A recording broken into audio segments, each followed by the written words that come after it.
Assalamualaikum warahmatullahi wabarakatuh. Nama saya Diwafala Mahendra dari kelas 12 MIPA 1 absen 8. Saya di sini akan menjelaskan tata cara mengurus jenazah.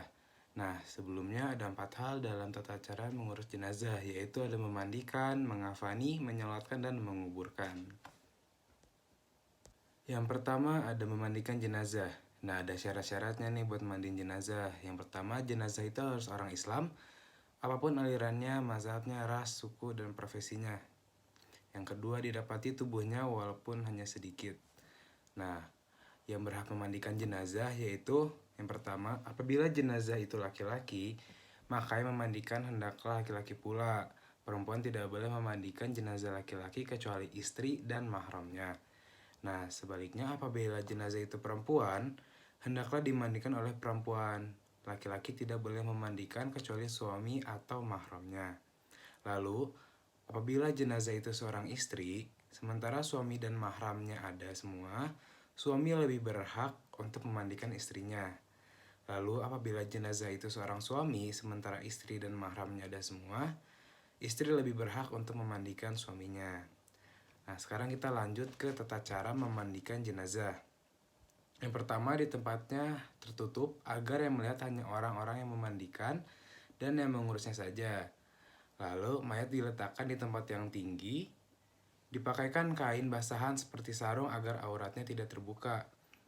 Lalu, mayat didudukan atau disandarkan pada sesuatu, lantas disapu perutnya sambil ditekan pelan-pelan agar semua kotorannya keluar. Setelah itu, dibersihkan dengan tangan kiri dan yang memandikan dianjurkan menggunakan sarung tangan. Dalam hal ini boleh memakai wangi-wangian agar tidak terganggu bau kotoran si mayat. Nah, setelah itu barulah ganti sarung tangan untuk membersihkan mulut dan gigi si mayat. Membersihkan semua kotoran dan najis, lalu memwudukan, setelah itu membasuh seluruh badannya. Nah, disunahkan untuk membasuh 3-5 kali. Itulah cara memandikan jenazah. Nah, selanjutnya ada mengkafani jenazah. Untuk beberapa syaratnya, seperti ada berapa sih kain yang dibutuhkan buat mayat laki-laki atau mungkin mayat perempuan. Nah, biasanya kalau mayat laki-laki itu butuh 3 lapis, dan untuk perempuan itu butuh 5 lapis. Nah, setiap satu lapis diantaranya merupakan kain basahan. Cara membungkusnya adalah, atau cara mengkafaninya, satu, hamparkan kain kafan helai demi helai dengan menaburkan kapur barus pada tiap lapisnya. Kemudian si mayat diletakkan di atasnya. Kedua tangannya dilipat di atas dada dengan tangan kanan di atas tangan kiri. Mengkafaninya pun tidak boleh salah-salahan.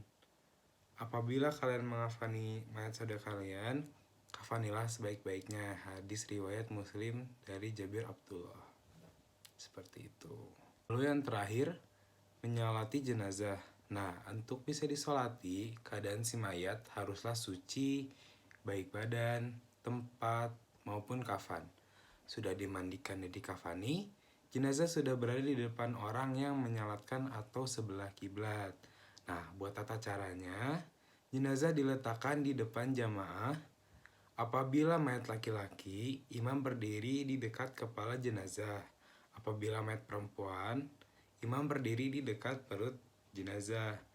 Imam berdiri paling depan diikuti oleh makmum. Jika yang mensolati sedikit, usahakan dibuat 3 baris atau syaf. Mula-mula semua jenazah berdiri dengan berniat melakukan sholat jenazah dengan 4 takbir.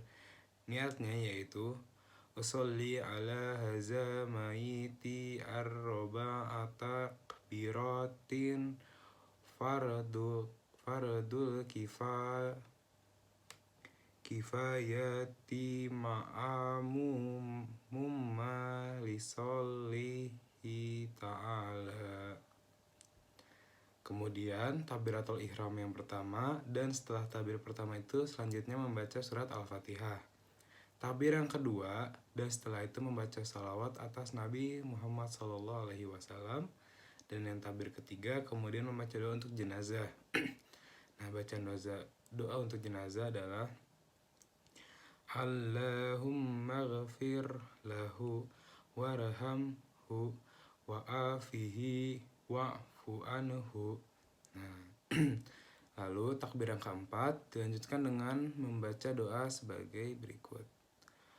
Allahumma lan nahrimna ajrahu wala taftinna ba'dahu waghfir luna walahu. Nah, setelah takbir keempat, membaca salam sambil menoleh ke kanan dan ke kiri. Sekarang kita akan membahas cara mengubur jenazah. Nah, buat mengubur jenazah, ada beberapa hal yang harus diperhatikan. Rasulullah SAW menganjurkan agar jenazah segera dikuburkan, sebaiknya menguburkan jenazah pada siang hari.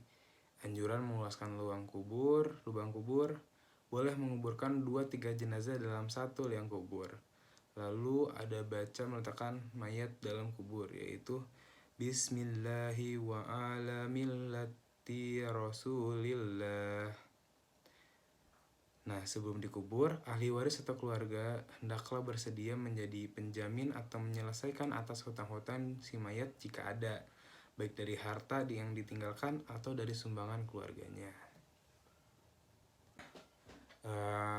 Di sini Dio mau nambahin beberapa, yaitu ada beberapa perilaku di saat mungkin orang yang kita sayang atau orang yang meninggal.